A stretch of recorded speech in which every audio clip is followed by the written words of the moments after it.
వాడికి కూడా బాగా డబ్బులు వస్తాయండి. గో హెడ్ అండి, వితౌట్ డిస్కషన్.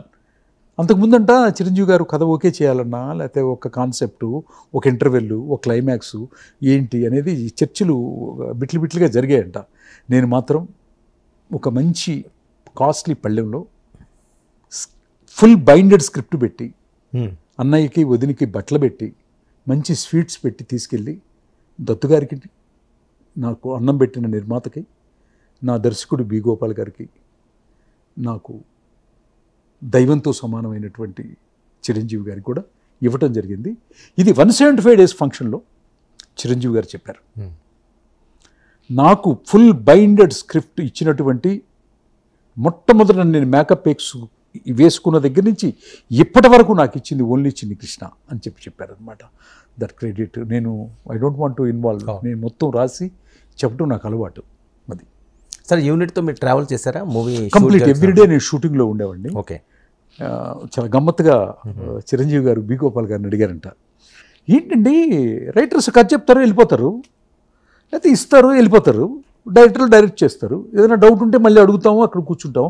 ఇతను ఎందుకంటే వేరే సినిమా ఒప్పుకోకుండా డైలీ సెట్కి వస్తాడు చిన్ని కృష్ణ అనేవాడు, అసలు ఏంటి అతనికి ఇక్కడ పని అని అడిగాడంట బి గోపాల్ గారు. అడిగినప్పుడు ఆయన చాలా చెప్పాడంటే, ఏం లేదు సార్, అతని స్క్రిప్ట్ని మనం ఎక్కడైనా పాడు చేస్తామేమోనని చెప్పని గుంటకాడ నక్కలాగా ఉంటాడండి, అట్లా కాపలాగేస్తాడు, తనకి బాగా ఇంట్రెస్ట్, నరసింహనాయుడు అట్లాగే ఉన్నాడు, అన్నీ అట్లాగే ఉంటాడు తను అని చెప్పి, అటు ఊరికే కామెడీగా అనమాట. కామెడీగా నాకు ఇష్టం, నేను రాసింది పెర్ఫార్మెన్స్ చూసుకున్నప్పుడు కానీ, అంతే తప్ప అది వాళ్ళు నాకంటే చాలా పెద్దరు, గోపాల్ గారు వాళ్ళు, దత్తు గారు, చిరంజీవి గారు అంతా కూడా నాకంటే నిష్ణాతులు వాళ్ళు. నేనంతా I'm a water bubble in front of anybody. ఏమైనా చిన్న చిన్న చేర్పులు మార్పులు ఏమైనా జరిగినాయా మీరు ట్రావెల్ చేస్తున్నప్పుడు? చాలా మైన్యూట్ తప్ప, అంటే ఏమైనా చాలా కీలకమైంది ఏదైనా ఏమి జరగలేదు. నేను సోల్తో రాస్తాను కాబట్టి నేను ఫస్ట్ సోల్తో రాసినప్పుడే soul will fix the climax. ఇంకా క్లైమాక్స్కి వెళ్ళడానికి మాకు మార్గం ఒకటే మార్గం ఉంటుంది, ఇంకా అసలు 2 మార్గాలు ఉండవు సోల్ ఆవిష్కరణలో స్క్రిప్ట్ రాసేటప్పుడు మాత్రం. అది సరే, ఓపెన్ దగ్గర నుంచి ఎండ్ వరకు చిన్ని కృష్ణ గారికి చాలా అద్భుతంగా నరసింహనాయుడు అవనండి, గంగోత్రి అవనండి, వాటితో కంపేర్ చేస్తే చాలా అద్భుతంగా పండినవి సీన్లు ఏవైనా మీకు? నాకు ఎట్లా చెప్పాలి, ఆయన్ని ఎప్పుడు ఏ యాంగిల్లో చూసినా కూడా ఆ యాంగిల్లో స్కై లెవెల్ పెర్ఫార్మెన్స్ చేస్తారు. నాకు అన్నిటికంటే బాగా నచ్చే సీన్ వచ్చి, నాకు తులసి కోట సీన్ ఒకటి ఉంది దాంట్లో అనమాట. మొక్కే కదా అని పీకితే పీక కోస్తా వీరశంకర్ రెడ్డి అనే ఒక ఎమోషన్ నాకు భలే ఇష్టం అనమాట. అది కొత్త సీను, ఇండియన్ ఫిల్మ్ స్క్రీన్లో అది చాలా గొప్ప సీన్ అనమాట. అశ్విని దత్ గారి మిస్సెస్ అమ్మ మా తల్లి ఆ సీన్ చాలా అప్రిషియేట్ చేసింది. అప్పుడు దత్తు గారి పిల్లలు చాలా చిన్నపిల్లలు. ఇప్పుడు దత్తు గారు, స్వప్న దత్తు, ప్రియాంక దత్తు కలిసి ఈ సినిమాని మళ్ళీ ఇప్పుడు జనరేషన్కి చూపించడం నాకు చాలా సంతోషాన్ని కలిగిస్తుంది.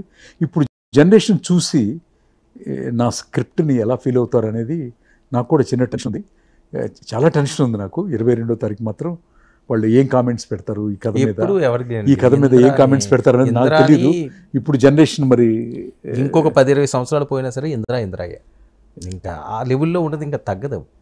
ఒక పీక్లో ఉన్న పిక్చర్ అది, ఇంకా దాన్ని ఎవరో కూడా కామెంట్ చేయడానికి ఉండదు. ఎందుకంటే ప్రతి ఫ్రేము కూడా ఎప్పుడు చూసినా కొత్తగా ఉంటుందండి. అది మన ఇంట్లో జరిగిందా, మన ప్రాంతంలో జరిగిందా, హీరోయిజం అంటే ఎలా ఉంటుందా, త్యాగం అంటే ఎలా ఉంటుందా, ఒక ఎలిమెంట్స్ కాదు కదండి ఇంద్ర అన్నది. నిజంగా మీరు సోల్తో రాసినవే, ఒక ఆత్మతో రాయించిందే. సరే, మరొక అంశం, ఎందుకు చిన్ని కృష్ణ గారు కొన్ని సినిమాలకే పరిమితం అవడం, కొన్ని స్క్రిప్ట్లు చేసి ఆగిపోవడం, మీలాంటి రచయిత పూర్తి స్థాయిలో ఎందుకు ఇండస్ట్రీని? నేను దానికి ఒకే ఒక సమాధానం చెప్తానండి. మేబీ నేను రాంగ్ అయి ఉండొచ్చేమో, నా యొక్క యాటిట్యూడు అది. 29 సంవత్సరాలు నాకు ఆ సినిమా రాసినప్పుడు, 29 years ఓల్డ్ నేను ఆ కథ రాసినప్పుడు. ఇప్పుడు నాకు 50+ ఉన్నాను. సో ఆ ఎమోషన్స్ ఇప్పుడు ఉండకపోవచ్చు. మనిషి నిరంతర విద్యార్థి, తప్పులు నాలో ఉండొచ్చు, నాకు తెలియకపోవచ్చు, నేనే కారణం కావచ్చు, ఏదైనా కావచ్చు. కానీ నేను మాత్రం నేచర్ పాయింట్ ఆఫ్ వ్యూలో చూస్తాను ఇప్పుడు కూడా. ప్రతి అంశాన్ని నేను మీ పాయింట్ ఆఫ్ వ్యూ వేరుగా ఉంటుంది, No. నా పాయింట్ ఆఫ్ వ్యూ వేరుగా ఉంటుంది, ఇక్కడ చూసే ప్రేక్షకుల పాయింట్ ఆఫ్ వ్యూ వేరుగా ఉంటుంది. కానీ యూనివర్స్లో ఈ విశ్వం, ఈ పాజిటివ్ ఎనర్జీ, ఆ ప్రకృతి పాయింట్ ఆఫ్ వ్యూ మాత్రం వేరుగా ఉంటుంది. నేను మాత్రం ఫీల్ అయ్యేది, నాకు గ్యాప్ రావడానికి కారణం నేను తీసుకున్నానా అని నేను నమ్మను. కానీ శ్రీరామచంద్రుడు కూడా సాక్షాత్తు ధర్మం కోసం 12 సంవత్సరాలు వనవాసం చేశారు. ఆయన వనవాసం చేయటానికి కారణాల కంటే నేను ఈ 12 సంవత్సరాలు ఇండస్ట్రీకి దూరంగా వనవాసంలో ఉండటం పెద్ద కష్టమేం కాదు అనిపించలేదు నాకు. సో మళ్ళీ ఆ శ్రీరామచంద్రుడు తిరిగి పట్టాభిషేకం జరిగిన తర్వాత ఎలా పరిపాలించాడో మనందరికీ తెలిసినట్టుగా ఆ సోల్ని, ఆ ధర్మాన్ని, ఆ యొక్క ప్రకృతి యాంగిల్ని పెడుతూ మళ్ళీ మంచి సినిమాలు ఆల్రెడీ రాసున్నాయే వస్తాయని నేను పూర్తిగా ఆ కాశీ విశ్వనాథుడిని నమ్ముతూ, ఆ గంగమ్మ తల్లిని, ఆ విశాల